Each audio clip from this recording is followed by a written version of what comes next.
The public wasn't prepared to accept Timothy Dalton's portrayal of Bond, despite the fact that he was more authentic than ever, and it could have been their worst error. On March 21, 1946, Timothy Dalton was born into a mixed-race English and American household in Colwyn Bay, Wales. Although he was born and raised in England, Dalton was legally awarded U.S. citizenship since his mother was American and his father was a British intelligence officer, a disciplined and moral man who had served in the Special Operations Executive, SOE, during World War II. Dalton was not the kind of youngster who dreamt of the stage or the bright lights of Hollywood, having grown up in a home with an intelligent father. Like his father, he aspired to be a powerful man, a pilot, a soldier, or maybe a real-life spy. Since young Dalton was always drawn to a life of self-discipline, accuracy, and practical action, no one anticipated that he would become an actor. In order to prepare for a career in the military or aerospace sector, Dalton participated in an air cadet training program as a teenager. He had always envisioned himself as an astronaut, participating in space exploration from the blue skies to expeditions beyond of Earth's atmosphere. Dalton thought he was meant to go down that route. However, destiny had other ideas. Young Dalton went to see Shakespeare's Macbeth at a theater one day. All of that changed at that instant. He was overcome by the force of the words, the passion of the emotions on stage, and the way an actor could use their voice alone to control a whole room. Shakespeare's realm, drama, and tales far bigger than himself captivated him. His aspirations to become a pilot, a soldier, or an intelligence officer vanished in that one instant. Dalton was aware that this was his actual path, one that was full of obstacles, splendor, and unknown darkness. Timothy Dalton wasted little time in following his new course after the tragic shock of learning about Shakespeare. He was admitted to one of England's most prominent acting schools, the Royal Academy of Dramatic Art, RADA, at the age of 18. Dalton, however, was impatient with waiting around, in contrast to many other kids. He desired action. He was eager to go on stage. Soon after, he took the audacious choice to quit RADA before finishing his training. Although it could have been a dangerous move, Dalton took a calculated gamble. He joined the National Theater, where he practiced acting on some of the biggest stages and was surrounded by famous plays. Dalton showed himself in no time. The young guy with the piercing eyes, aristocratic appearance, and deep, powerful voice found the ideal platform in Shakespearean theater. Critics quickly took note, and audiences were enthralled. This was a budding celebrity in the making, not merely a gifted performer. He became one of the most well-known figures on the British theater, because to his roles in Romeo and Juliet, Macbeth, and Henry IV. Then, as if destiny had prearranged it, the movie theater doors opened. Dalton caught the attention of major filmmakers. Then came the pivotal moment. He was cast as King Philip II of France in The Lion in Winter in 1968. The cast of the movie was outstanding and included Anthony Hopkins, Katharine Hepburn, and Peter O'Toole. Dalton, however, was not at all eclipsed. Actor Timothy Dalton was never a typical movie star. He rebelled. Despite turning down safe parts and never pursuing stardom, he managed to become one of the most remarkable movie stars of the 1970s. Dalton formally became one of the most promising movie stars in Britain with the success of The Lion in Winter, 1968. However, an actor has to make a distinctive impression in order to become a legend, and Dalton took a different route. He shunned mainstream parts in favor of movies with profound psychological depth, playing complicated, conflicted characters that let him use his sharp eyes and strong voice to their fullest. In the historical drama Cromwell, 1970, which focused on the English Civil War, Dalton portrayed Prince Rupert, a nobleman enmeshed in a web of power conflicts. Mary, Queen of Scots, 1971. He became Henry Darnley, Queen Mary's tragic husband, a charmer on the outside, but a man of ambition and tragedy on the inside. One of the pivotal moments was Wuthering Heights, 1970. Dalton played Heathcliff, a tortured man divided between revenge and love. He became Heathcliff, not simply the character he played. Viewers then understood that Timothy Dalton was a genuine artist and not simply another actor. Dalton, however, still needed a character that was captivating, enigmatic, perilous, and intensely emotional while establishing a powerful reputation. And then that time came in 1983. In Jane Eyre, Timothy Dalton played the darkly romantic character of Edward Rochester. His Rochester was no ordinary gentlemanly charmer. He was intense, mysterious, icy at times, yet full of desire. His powerful, piercing voice also controlled every scene when he talked, captivating listeners with every word and gaze. In addition to being a box office triumph, the movie solidified Dalton's status as a timeless love idol. Timothy Dalton and Vanessa Redgrave, whom he had formerly loved very much, performed together on the Royal Theatre stage in 1986. Shakespeare's universe, where the stage lights were crucial and speech was a weapon, was his place. Then, however, he received a call from Eon Productions that permanently altered his life. They wanted him to play one of the most recognizable parts in movie history, James Bond, an enormous chance, a pivotal moment that cannot be missed. But it also brought up a troubling issue for Dalton. Was he falling into the biggest snare Hollywood had ever set? In actuality, Dalton was familiar with the moniker James Bond. As early as 1968, when Sean Connery originally resigned after You Only Live Twice, he had been asked to play the part. Producers at the time thought Dalton, a young star, could continue Connery's reputation. However, he refused. Why? He was just 22. Dalton thought Bond must be an experienced guy. The part finally went to George Lazenby, and we all know how that worked out. He couldn't be a little kid in a tuxedo, clumsily wielding a Walther PPK. A catastrophe. However, it was not the end of the tale. When Connery departed Diamonds Are Forever for the second time in 1971, Dalton was once again taken into consideration. But this time, the producers decided to go with Roger Moore, who is a whole different Bond. Bond was charming, funny, and cheerful, but the series chose a more fun, extravagant approach, making him quite different from Ian Fleming's original design. Dalton was forgotten once again. Roger Moore was getting close to 54 by 1981 and was thinking about resigning. Moore chose to remain for a few more years, shooting Octopussy and For Your Eyes Only, but Dalton's name reappeared. Dalton lost his opportunity once again.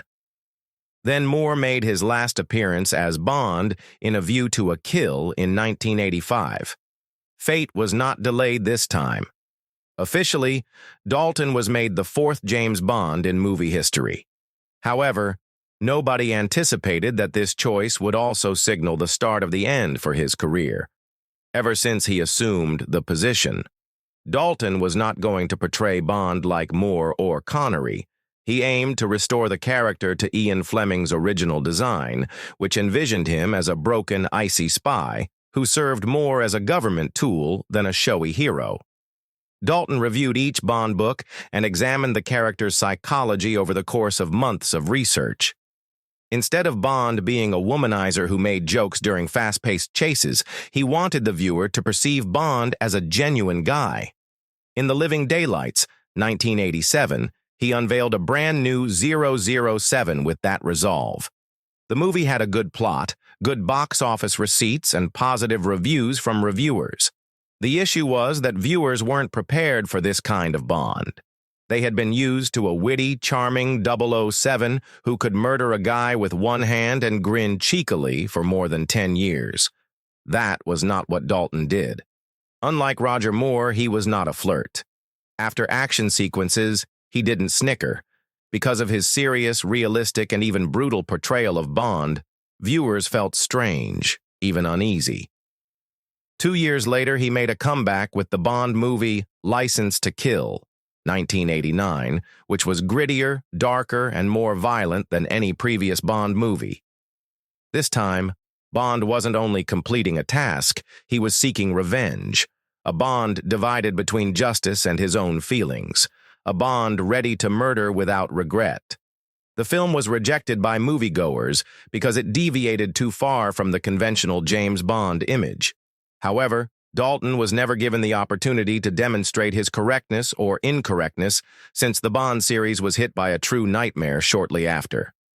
The next Bond movie was put on indefinite hold in 1990 when MGM, the company that distributed the Bond movies, was involved in a legal dispute with Eon Productions. Dalton was compelled to wait while still bound by his studio contract. Due to his continued affiliation with Eon's management, he was unable to assume other significant positions. Not quite Bond, but unable to be anybody else, he was stuck in limbo for over 5 years. When MGM's legal issues were ultimately settled in 1993, they made the decision to relaunch the series in a more popular, commercially oriented manner. They wanted Dalton to return, but not for a single movie. They committed him to many Bond films in exchange for a long-term deal. This was a jail sentence to Dalton. By that point, he had wasted too many chances, waited too long, and decided that Bond was no longer the part he wanted to play. Timothy Dalton formally confirmed his departure from the James Bond franchise on April 12, 1994. Pierce Brosnan was unveiled as the next Bond 2 months later. With its worldwide success, GoldenEye, 1995, ushered in a brilliant new era for the Bond series. Brosnan had Connery's charm and Moore's grace, but he was also serious enough to mirror what Dalton had originally brought to the part. A Bond who was glamorous enough for viewers to love, but not too different from Fleming's original character to be condemned. Dalton almost vanished from the Hollywood scene as Brosnan reveled in the limelight. Dalton later said that he had never liked the concept of portraying Bond for an extended period of time when asked whether he regretted abandoning the role. In actuality, however, his departure put his career at a standstill. He only had a few appearances in television series and modest films in the next years. He never again had a part as important as Bond's. However, the biggest irony in this whole tale may have occurred when Daniel Craig debuted in Casino Royale, 2006, 20 years later. Audiences hailed his Bond as more profound, realistic, and merciless than ever before. The same traits they had disapproved of in Timothy Dalton. Dalton could have been a Bond ahead of his time, rather than a failed Bond. The issue still stands. Did Hollywood lose the ideal James Bond because viewers weren't prepared for him yet? Timothy Dalton often portrayed aloof, mysterious, and arrogant individuals on cinema. However, he used to love as deeply in real life as the characters he played. This was more than simply a straightforward romance. It was a lovely but sad tale of love between a lady who yearned for a true family and a guy who was afraid of commitment. Additionally, it did not end perfectly, like many passionate but tumultuous relationships. On the set of Mary, Queen of Scots in 1971, Dalton got to know Vanessa Redgrave. She was 34 at the time, a well-known actress with a distinguished career, a spouse, and children of her own, while he was a youthful 25-year-old actor. Unlike the youthful, carefree ladies Hollywood usually surrounds its starring men with, she was a mature, intellectual lady with a dominating presence. However, Dalton was indifferent to the socioeconomic and age divide. Vanessa drew him in right away, not because she was famous or beautiful, but rather because of her strong nature. He had never encountered someone like Vanessa Redgrave. She was self-reliant, arrogant, and a fire that dared to be questioned. Dalton was resolved to pursue her at all costs, much like a guy who never backs down from a challenge. They started dating in a way that went against all the norms. Despite having a family, Vanessa did not reject Dalton. Their love was fierce, passionate, and all-consuming, and it flared immediately. Together they performed, stood side by side on stage, and experienced the highs and lows of the movie business. They never got married, nevertheless, in spite of everything. That didn't matter at first. These two creative spirits were unconstrained by social conventions. However, as time went on, it became evident that they had different goals and aspirations for the future. A true family was what Vanessa desired. In order to have a lasting relationship, she wanted to have children with Dalton. However, Dalton had no desire to be married. He rejected the idea of everlasting love. A house that comes with responsibilities was not what he desired. He did not want commitment, but he did want love, and that's what finally caused them to drift apart. They stayed in love, but unwilling to move on, for more than 10 years. Dalton was a guy who lived his life according to his own rules and was not prepared to adapt for anybody, not even the lady he loved the most. Vanessa, however, needed something more certain, something Dalton would never be able to provide. They eventually split up when their disagreements could no longer be resolved. No arguments, no scandals, and no nasty litigation like so many breakups in Hollywood. Just two individuals who were no longer able to travel the same route together. While Dalton withdrew to his world, a guy who consistently avoided commitment, Vanessa pursued her job and established her own life. Then, in a sad turn of events, Dalton would be involved in yet another intense love affair. It wouldn't just end in separation this time, however. There would be treachery involved. Dalton met the young, attractive Russian singer and pianist Oksana Grigorieva in 1995 when he was getting close to 50. She had the enigmatic beauty of Eastern Europe and an alluring charm, and she was over 20 years younger than him. More significantly, however, Oksana was not at all like Vanessa Redgrave. She was neither a strong, independent actress who contested him, nor was she a lady of the theater. Rather, she gave him the impression that he was the focus of attention, a strong guy who could defend a vulnerable lady. And he was drawn in by it. Their passionate and swiftly developing connection looked to be the total antithesis of Dalton's previous romantic engagement. Oksana gave him the opportunity to maintain control if Vanessa had forced him to choose between his need for independence and the demands of a powerful woman. He didn't have to worry about being bound to love. Dalton, however, hesitated to go down the aisle even when everything seemed to be perfect. Even if their love was passionate and powerful, Dalton was Dalton, a guy who would never let anybody limit him. He remained the same even after Oksana got pregnant with their son. It was 1997. Alexander, their son, was born. Despite never having married Oksana, Dalton assumed full parental responsibilities and gave his kid everything. Although he often said that Alexander was the best thing in his life, this did not imply that he would marry. Dalton thought that the formula, passionate love, no marriage, no obligations, just desire and freedom, could endure forever. However, he was mistaken. Vanessa was not Oksana. She was unfaithful and didn't wait. Everything went apart one day. Rumors started to spread. Rumors circulated in the media that Oksana was seeing another man, not just any guy, but Swedish businessman Peter Blomqvist, who could provide her with everything Dalton would never be able to. A proposal of marriage, a lavish lifestyle, and the stability she so desperately desired. Dalton didn't dispute when the rumors came to pass. He didn't plead. He recognized this. He had long anticipated it. A guy cannot expect loyalty if he does not believe in commitment. He left the relationship in silence, keeping his dignity intact, but bearing a scar more severe than any part he had ever performed. Dalton stood out, however, because he never allowed resentment to influence his kid. Dalton remained a loving parent, but many men would have cut off all contact with a lady who had deceived them. He supported Alexander, spent time with him, and never abandoned his child's mother, even if his relationship with Oksana was strained. It seemed like the narrative was over, but Oksana Grigorieva was far from finished. She was involved in another high-profile affair a few years later, this time with Mel Gibson, one of Hollywood's most influential figures at the time.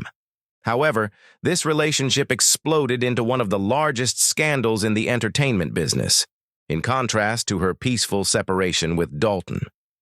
Oksana abruptly accused Gibson of domestic violence after giving birth to her daughter Lucia in 2009. She filed a restraining order and claimed that he had physically abused her. However, things didn't stop there.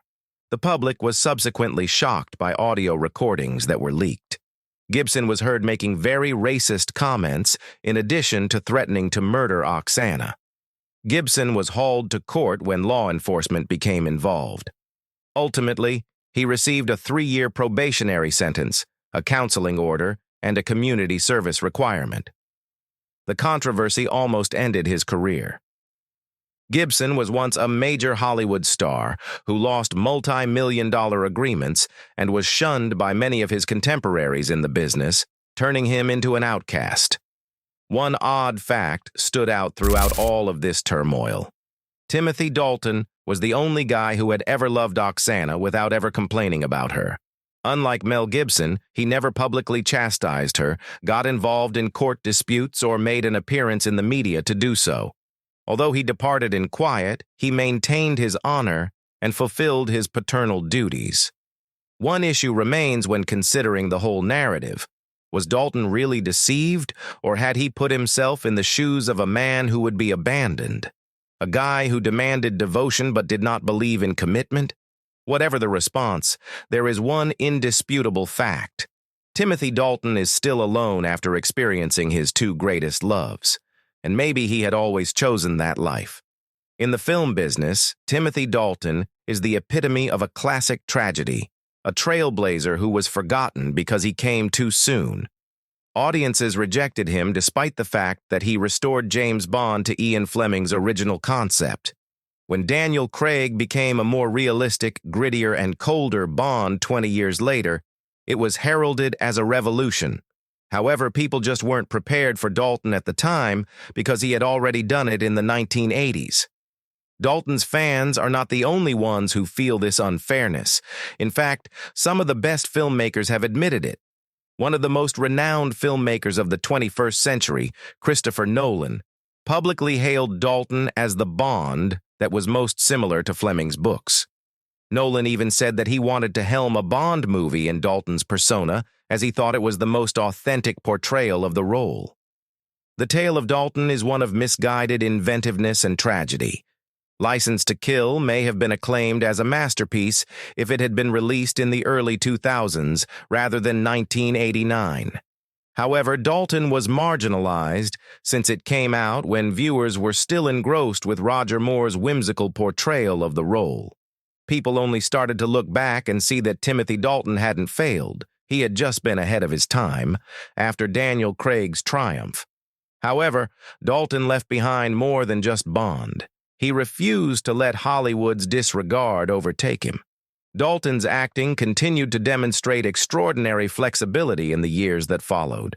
He demonstrated that he was more than simply an actor who played one memorable part before going into oblivion by refusing to be defined by Bond. He made a significant impact on television with the gothic horror series Penny Dreadful, where he gave a very nuanced and meaningful performance. This was no longer the icy, calculating 007 or the youthful Shakespearean actor. This veteran actor brought to the screen the breadth and depth of a long and illustrious career.